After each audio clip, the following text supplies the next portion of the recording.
Questo servizio è offerto da Coop Services, risorse umane e soluzioni per il territorio. I Lions del distretto 108 TA3 desiderano puntare l'attenzione sul tema della comunicazione solidale. La solidarietà, infatti, ha bisogno di essere comunicata, perché viviamo in un mondo dove sembra avere valore solo quello che è scritto sul giornale o compare in televisione. Questo incontro, che si è tenuto al Cursal di Abano Terme lo scorso 11 marzo, ha raccontato la storia di un giornalista, Franco Bonprezzi, che è affetto da una grave malattia genetica, l'osteogenesi imperfetta. Franco ha dedicato la vita e la professione a dimostrare come tutte le persone diverse come lui abbiano diritto a vivere la normalità. È stato presentato un cortometraggio di Rai Cinema dedicato alla sua storia, interpretato da Franco insieme a una splendida Valeria Golino, che ha commosso e profondamente colpito il pubblico presente. A Franco Bonprezzi è stato consegnato, al termine della manifestazione, il prestigioso Melvin Jones Fellow, che è il più alto riconoscimento dell'Associazione dei Lions. Sono molto contento di questa opportunità, di questo incontro voluto dai Lions per due motivi. Primo, perché venire ad Abano e incontrare tante persone con le quali ho percorso un lungo tratto di strada della mia vita professionale e personale umana è un'emozione molto forte, un'emozione importante. Poi perché il motivo è molto bello, poter lanciare in una stazione termale come questa, dove la salute è, diciamo, al centro degli interessi sociali, umani e anche economici della zona, un messaggio di solidarietà e di positività della comunicazione sociale attraverso le immagini, attraverso i video, è una sfida, è una scommessa importante, ed è molto bello che i Lions abbiano deciso di scegliere questa strada moderna, innovativa, originale e creativa per fare un percorso culturale che potrebbe davvero diventare nel tempo un appuntamento importante e fisso. Esiste in Italia una grande quantità di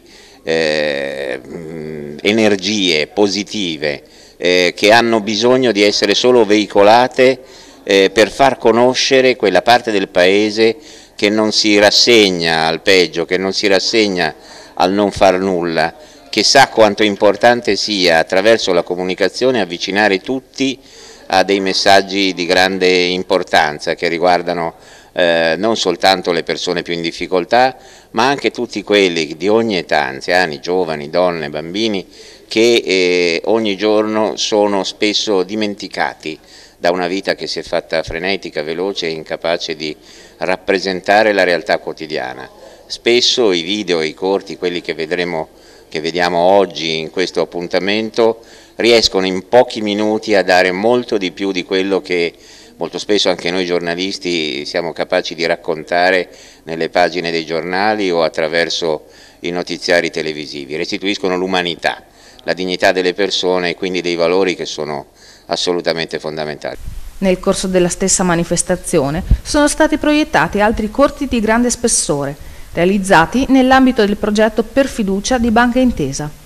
Erano presenti ed hanno commentato le proiezioni la responsabile Marketing Communication, Direzione Relazioni Esterne di Intesa San Paolo, Alessandra Guarnieri, e il responsabile per le relazioni esterne della casa produttrice dei corti, la Casta Diva Pictures, Matteo Sartori.